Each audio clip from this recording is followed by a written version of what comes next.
Hello everyone, my name is Samuel Nyamane and I'm so excited ukuthi siphinde sibuyile siyaqhubeka with our sign language section which is powered by visual communication bafethu.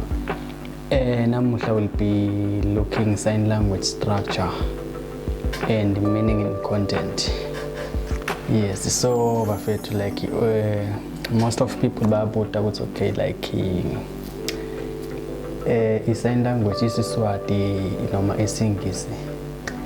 So bafethu sign language it's a language on its own, itimele lapha. Singisi sisodwa sitimele lapha. Siswati sitimele lapha. So on three lama languages lengicatha ngawo sibonelo like they got their own grammar.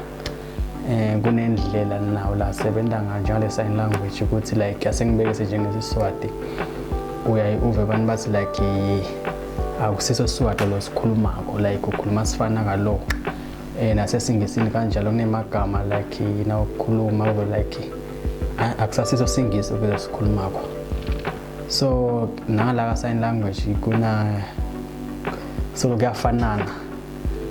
And there's something that sisenza with sign language structure ngiyona ndlela lesisebenzisa lesilandzelako whenever ukhuluma sinoma kanjani ngale sign language kuba nalendlela elandzelako.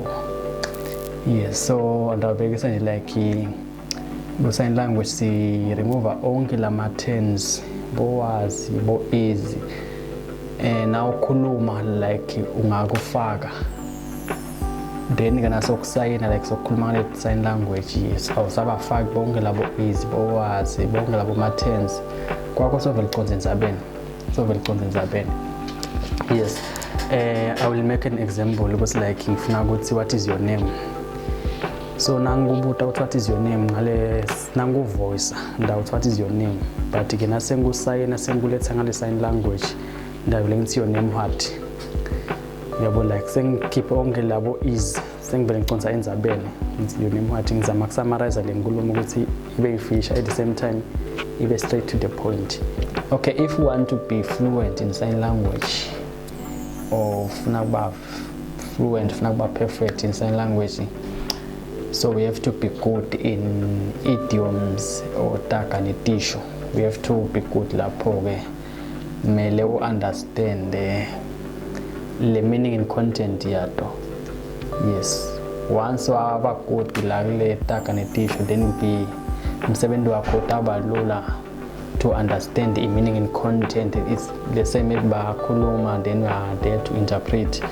So for when once you understand the taka netisho umsebenzi wakho utaba lula kakhulu. I will make an example lana ukuthi ninge lesengeswati lesenjiwa ine setup meeting le gcole khona audience then like lo presenter noma facilitator uyanivusela like utawuthi nje nginivusele nonke bakangwane. Okay, ndawusenza Swati ne sign language lokho ngeswati awuthi nginivusele nonke bakangwane then wena ngala kule sign language part lese maybe ya interpreter noma now usho the same thing la ishoko like without okay nginivusele nonke ucedzile lo bakangwane kukuwe ukuthi uyamfaka noma umfake but still your audience which is the deaf community abakadahlekelwa kangako. Then kanabe ufuna maybe vele want to accommodate nabo sengasho ukuthi nginivusele nonke bakangwane. The reason ngenda so na ngithi bakangwane is like it's a culture of emaswati ukuthi sathi ukuthi ayahlonipha nabavuselana ngozi wena wehlanga yabo le body language kunetinto longeke ukukhona ukuthi sayina njengoba tinjalo but through le body language le body gesture yakho le ngozi you see lo bakangwane ngimende this ngale body language yangu ukuthi okay nyalo ngosi ngiyahlonipha yabo. Yeah, thank you so much bafethu. Don't forget to like, subscribe, share, comment.